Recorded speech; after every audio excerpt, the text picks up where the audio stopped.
মুরলির তারিখ ২৭শে ফেব্রুয়ারি ২০২৫। মুরলির শিরোনাম সত্যের সঙ্গ জ্ঞানমার্গেই হয়ে থাকে।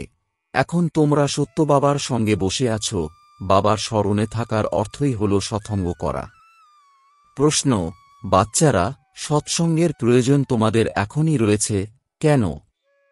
উত্তর: কারণ তমপ্রধান আত্মা একমাত্র সত্য পিতা, সত্য শিক্ষক, সদ্গুরুর সঙ্গ দ্বারাই শতপ্রধান অর্থাৎ শ্যাম থেকে সুন্দর হতে পারে। সৎসঙ্গ ব্যতীত দুর্বল আত্মা সবল হতে পারে না। বাবার সঙ্গ লাভেই আত্মায় পবিত্রতা শক্তি চলে আসে। ২১ জন্মের জন্য তার আত্মার তরি পার হয়ে যায়। ওম শান্তি। বাচ্চারা, তোমরা সত্যের সঙ্গে বসে আছো। এই সত্যের সঙ্গে বাচ্চারা প্রতি কল্পের সঙ্গমেই বসে। দুনিয়া তো জানে না যে সত্যের সঙ্গ কাকে বলা হয়। সৎসঙ্গ নামটি অবিনাশী চলে আসছে। ভক্তিমার্গেও বলে থাকে, আমি অমুক সৎসঙ্গে যাই। কিন্তু বাস্তবে এখন ভক্তিমার্গে কেউই সৎসঙ্গে যায় না। জ্ঞানমার্গেই সৎসঙ্গ হয়। এখন তোমরা সৎসঙ্গে বসে রয়েছ। আত্মারা সত্যপিতার সঙ্গে বসে রয়েছে। আর কোন স্থানে আত্মারা পরমপিতা পরমাত্মার সঙ্গে বসে না। তারা বাবাকে জানেই না। অবশ্যই তারা বলে যে আমরা সৎসঙ্গে যাই, কিন্তু তারা দেহ অভিমানে চলে আসে। তোমরা দেহ অভিমানে আসবে না। তোমরা জানো যে আমরা হলাম আত্মা, আমরা সত্য বাবার সঙ্গে বসে আছি। আর অন্য কোনো মানুষ সত্যের সঙ্গে বসতে পারে না। সত্যের সঙ্গ এই নামও এখনকারই। সত্যের সঙ্গের যথার্থ অর্থ বাবাই বসে বোঝান। তোমরা আত্মারা এখন পরমাত্মা পিতা যিনি হলেন সত্য, তাঁর সঙ্গে বসে রয়েছ। তিনি সত্য পিতা, সৎশিক্ষক, সদ্গুরু। তাহলে তোমরা সৎসঙ্গেই বসে রয়েছ। তাহলে তোমরা এখানে বা ঘরে যেখানেই বসো, নিজেকে আত্মা নিশ্চয় করে স্মরণ বাবাকে করো। আমরা আত্মারা এখন সত্যপিতাকে স্মরণ করছি, অর্থাৎ সৎসঙ্গে রয়েছি। বাবা মধুবনে বসে রয়েছেন। বাবাকে স্মরণ করার তোমরা অনেক প্রকারের যুক্তিও পেয়ে থাকো। স্মরণের দ্বারাই বিকর্ম বিনাশ হবে। একথাও বাচ্চারা জানে যে আমরা ১৬ কলা সম্পূর্ণ হই, পুনরায় নিচে নামতে নামতে কলা কম হয়ে যায়। ভক্তিও প্রথমে অব্যভিচারী ছিল, পরে নিচে নামতে নামতে ভক্তিও ব্যভিচারী হয়ে যাওয়ার কারণে তমপ্রধান হয়ে যায়। পুনরায় তাদের সত্যের সঙ্গের অবশ্যই প্রয়োজন। তা না হলে পবিত্র কিভাবে হবে? তাই আত্মারা, তোমরা এখন বাবার সঙ্গ পেয়েছ। আত্মারা জানে যে আমাদের বাবাকে স্মরণ করতে হবে, ওনার সঙ্গই রয়েছে। স্মরণ করাকেই বাবার সঙ্গ বলা হয়। এ হল সত্যের সঙ্গ। আত্মারা, এই শরীর থাকা সত্ত্বেও তোমরা আমাকে স্মরণ করো, এটাই হল সৎসঙ্গ। যেমন বলা হয় না যে এর বড়লোকেদের সঙ্গ হয়েছে, তাই দেহ অভিমানী হয়ে গেছে। তোমাদের এখন সঙ্গ হয়েছে সত্যপিতার সঙ্গে, যার ফলে তোমরা তমপ্রধান থেকে শতপ্রধান হয়ে যাও। বাবা বলেন, আমি একবারই আসি। এখন আত্মার সঙ্গ পরমাত্মার সঙ্গে হওয়ার কারণে তোমরা ২১ জন্মের জন্য পার হয়ে যাও। পুনরায় তোমাদের সঙ্গ লাগে দেহের। এও ড্রামায় নির্ধারিত। বাবা বলেন, বাচ্চারা, আমার সঙ্গে তোমাদের সঙ্গ হওয়ায় কারণে তোমরা শতপ্রধান হয়ে যাও, যাকে গোল্ডেন এজ বলা হয়। সাধুসন্ত আদিরা মনে করে আত্মা নির্লেপ, অর্থাৎ আত্মায় কোনো কিছুর দাগ লাগে না, সকলেই পরমাত্মাই পরমাত্মা। এর অর্থ হল পরমাত্মার মধ্যেও বিকারের খাদ পড়েছে। কিন্তু পরমাত্মার মধ্যে তো খাদ পড়তে পারে না। বাবা বলেন, আমার মধ্যে কি খাদ পড়তে পারে কি? না। আমি সর্বদাই পরমধামে থাকি, কারণ আমাকে তো জনম মরণের চক্রে আসতে হয় না। বাচ্চারা, তোমরা জানো যে তোমাদের মধ্যেও কারোর সঙ্গ বেশি রয়েছে, কারোর সঙ্গ কম। কেউ ভালোভাবে পুরুষার্থ করে যোগে থাকে, যতটা সময় আত্মা বাবার সঙ্গ করবে ততই লাভ হবে, বিকর্ম বিনাশ হবে। বাবা বলেন, হে আত্মাগণ, আমাকে অর্থাৎ বাবাকে স্মরণ করো, আমার সঙ্গ করো। আমাকে এই শরীরের অর্থাৎ ব্রহ্মার আধার নিতে হয়। তা না হলে পরমাত্মা বলবে কিভাবে? আত্মা শুনবে কিভাবে? বাচ্চারা, এখন তোমাদের সঙ্গ হয়েছে সত্যের সঙ্গে। সত্যপিতাকে নিরন্তর স্মরণ করতে হবে। আত্মাকে সৎসঙ্গ করতে হবে। আত্মাও ওয়ান্ডারফুল, পরমাত্মাও ওয়ান্ডারফুল, আর দুনিয়াও ওয়ান্ডারফুল। এই দুনিয়া কিভাবে আবর্তিত হয়, সত্যিই ওয়ান্ডার। সমগ্র ড্রামায় তোমরা অলরাউন্ড নিজ পার্ট প্লে করো। তোমাদের আত্মায় তোমাদের 84 জন্মের পার্ট নির্ধারিত করা আছে, এও ওয়ান্ডার। সত্যযুগী আত্মারা আর আজকালকের অর্থাৎ কলিযুগী আত্মারা, তার মধ্যেও তোমাদের আত্মা সর্বাপেক্ষা অধিক ওয়ান্ডার বিশেষ। নাটকে কারোর শুরু থেকেই পার্ট থাকে, কারোর মধ্যভাগ থেকে, কারোর পরে পার্ট থাকে। সেসব হল পার্থিব জগতের ড্রামা। শেষ বউ এখনই বেরিয়েছে। এখন সায়েন্সের বল অধিক। সত্যযুগে ওদের কত শক্তি থাকবে। নতুন দুনিয়া কত শীঘ্র গঠিত হবে। ওখানে পবিত্রতার শক্তিই মুখ্য। এই লক্ষ্মীনারায়ণ তো শক্তিশালী, তাই না? এখন রাবণ শক্তি ছিনিয়ে নিয়েছে, পুনরায় তোমরা সেই রাবণের উপরে বিজয়লাভ করে কত বলবান হয়ে যাও। যত সত্যের সঙ্গ করবে, অর্থাৎ আত্মা যত সত্যিতাকে স্মরণ করে, ততই বলবান হয়ে যায়। পঠন পাঠনের মাধ্যমেও শক্তি প্রাপ্ত হয়, তাই না? তোমরাও শক্তি প্রাপ্ত করো, সমগ্র বিশ্বের উপর তোমরা শাসন করো। আত্মার সত্যের সঙ্গে যোগ অর্থাৎ মিলন সঙ্গমেই হয়। বাবা বলেন, আমার সঙ্গ পাওয়ায় আত্মা অত্যন্ত বলবান হয়ে যায়। বাবা হলেন ওয়ার্ল্ড অলমাইটি অথরিটি, তাই না? ওনার দ্বারাই বল প্রাপ্ত হয়।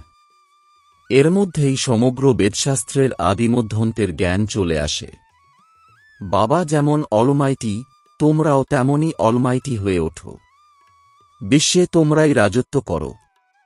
তোমাদের থেকে কেউ কেড়ে নিতে পারবে না। তোমরা আমার কাছ থেকে কত শক্তি প্রাপ্ত করো, যত বাবাকে স্মরণ করবে ততই শক্তি প্রাপ্ত করবে। বাবা আর কোনো কষ্ট দেন না, শুধু স্মরণ করতে হবে, ব্যাস।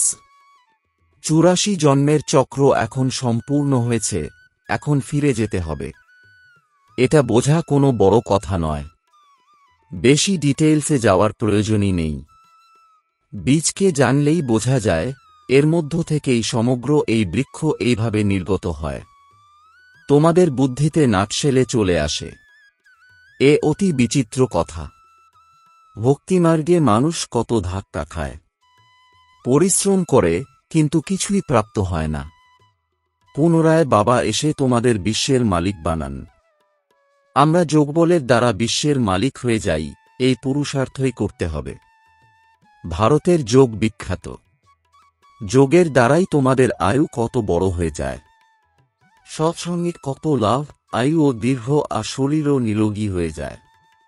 বাচ্চারা, এইসব কথা তোমাদের বুদ্ধিতেই বসানো হয়। তোমরা ব্রাহ্মণরা ছাড়া আর কারোরই সত্যের সাথে সঙ্গ নেই। তোমরা প্রজাপিতা ব্রহ্মার সন্তান, ঠাকুরদা আর পৌত্র তোমরা। তাই এত খুশি তো থাকা উচিত যে আমরা হলাম দাদুনাতি।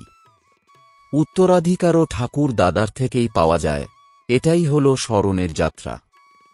বুদ্ধির দ্বারা একটাই স্মরণে রাখা উচিত। ওই লৌকিক সৎসঙ্গে এক স্থানে গিয়ে বসে, এখানে সেসব কথা নেই। এমনও নয় যে এক স্থানে বসলেই সৎসঙ্গ হবে। না, উঠতে বসতে, চলতে ফিরতে আমরা সৎসঙ্গে রয়েছি, যদি ওনাকে স্মরণ করি তবেই। স্মরণ যদি না করো তবে তো দেহ অভিমানে রয়েছে। দেহ হল অসত্য অর্থাৎ বিকারী জিনিস, তাই না? দেহকে সত্য বলা যাবে না। শরীর হল জড়পদার্থ, 5 তত্ত্বে গঠিত। ওর মধ্যে আত্মা না থাকলে তা নড়াচড়া করে না। মানুষের শরীরের কোনো মূল্য নেই, আর সকলের শরীরের মূল্য রয়েছে। আত্মা সৌভাগ্য পায়, আমি অমুক আত্মা, একটা আত্মা বলে, তাই না? বাবা বলেন, আত্মা কেমন হয়ে গেছে? ডিম, কচ্ছপ, মাছ সবকিছু খায়। প্রত্যেকেই ভস্মাসুর, নিজেকে নিজেই ভস্ম করে। কিভাবে?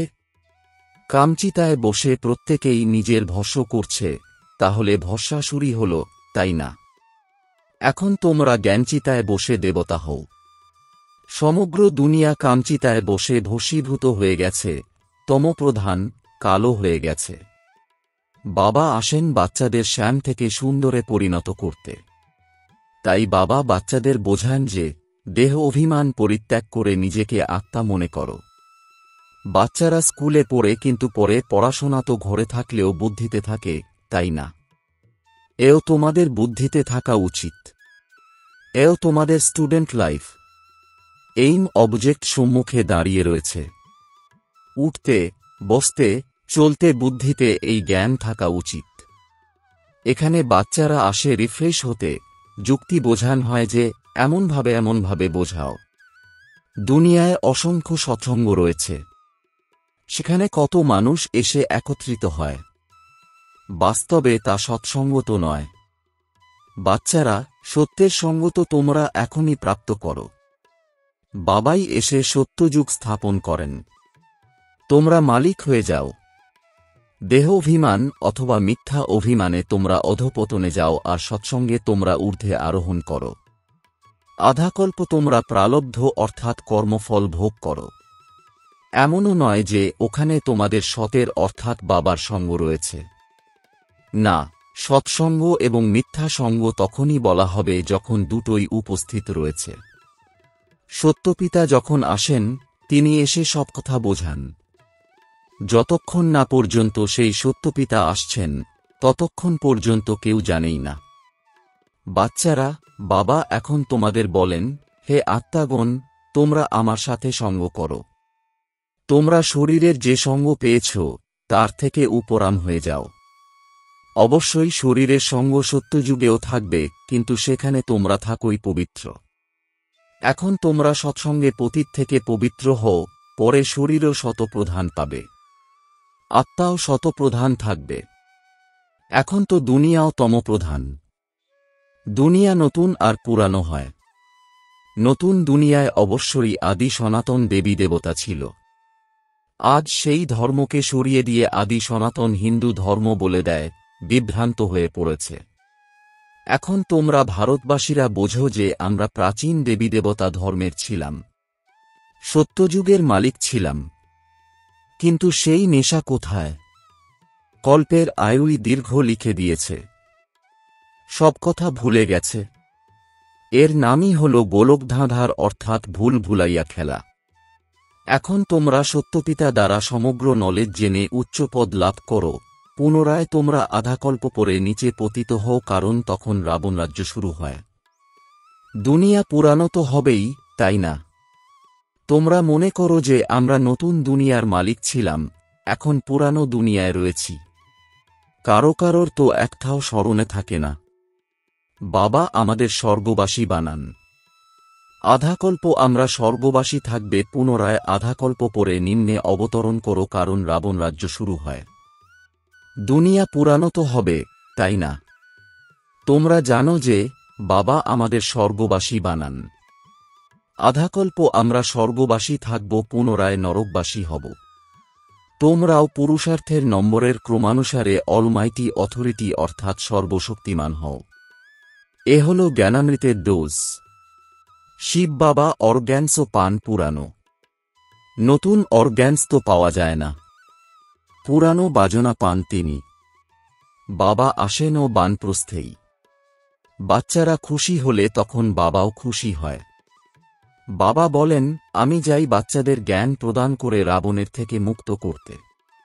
পার্ট তো খুশি মনে পালন করা হয়, তাই না? বাবা অত্যন্ত খুশির সঙ্গে নিজের পার্ট প্লে করেন। বাবাকে প্রতি কল্পে আসতে হয়। এই পার্ট কখনো সমাপ্ত হয় না। বাচ্চাদের অত্যন্ত খুশি থাকা উচিত।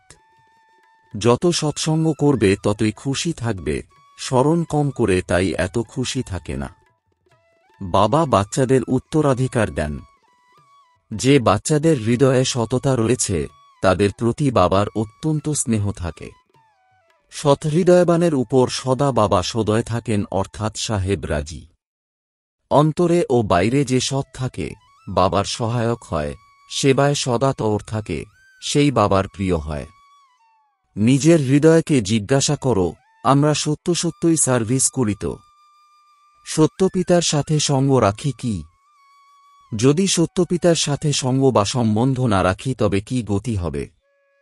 অনেককে পথ দেখালে অর্থাৎ মার্গদর্শন করালে উচ্চপদ লাভ করবে। সত্যপিতার থেকে আমরা কি উত্তরাধিকার পেয়েছি? নিজেদের অন্তরে দেখতে হবে। এ তো জানে যে নম্বরের ক্রমানুসারেই হয়। কেউ এতখানি অর্থাৎ বেশি উত্তরাধিকার পায়, তো কেউ এতটুকু মানে কম। রাত দিনের তফাৎ থাকে। আচ্ছা, মিষ্টি মিষ্টি প্রশিক্ষার্থী বাচ্চাদের মাতাপিতা বাপদাদার স্মরণের স্নেহসুমন আর সুপ্রভাত। আত্মাদের পিতা তাঁর আত্মারূপী বাচ্চাদেরকে জানাচ্ছেন নমস্কার। ধারণার জন্যে মুখ্য সার: ১. তোমরা যে দেহের সঙ্গ পেয়েছ সেই সঙ্গ থেকে উপরাম থাকতে হবে। সত্যের সঙ্গের দ্বারা পবিত্র হতে হবে। ২. এই স্টুডেন্ট লাইফে চলতে ফিরতে বুদ্ধিতে যেন জ্ঞানের মন্থন চলতে থাকে। এইম অবজেক্টকে সম্মুখে রেখে পুরুষার্থ করতে হবে। সৎহৃদয়ে বাবার সাহায্যকারী হতে হবে। বরদান: অব্যভিচারী আর নির্বিঘ্ন স্থিতির দ্বারা ফার্স্ট জন্মের প্রালব্ধ প্রাপ্তকারী সমীপ আর সমান ভব। এর বিস্তার: যে বাচ্চারা এখানে বাবার গুণ আর সংস্কারের নিত্যে রয়েছে, সর্বসম্বন্ধের দ্বারা বাবার সাথের বা সমতার অনুভব করে তারাই সেখানে রয়্যাল কুলে ফার্স্ট জন্মের সম্বন্ধে নিত্যে আসবে। ফার্স্টে তারাই আসবে যারা আদি থেকে এখন পর্যন্ত অব্যভিচারী আর নির্বিঘ্ন আছে। নির্বিঘ্নের অর্থ এটা নয় যে বিঘ্ন আসবেই না, বিঘ্ন বিনাশক বা বিঘ্নের উপর সদা বিজয়ী থাকবে। এই দুটি কথা যদি আদি থেকে অন্ত পর্যন্ত ঠিক থাকে তাহলে ফার্স্ট জন্মে সাথী হতে পারবে।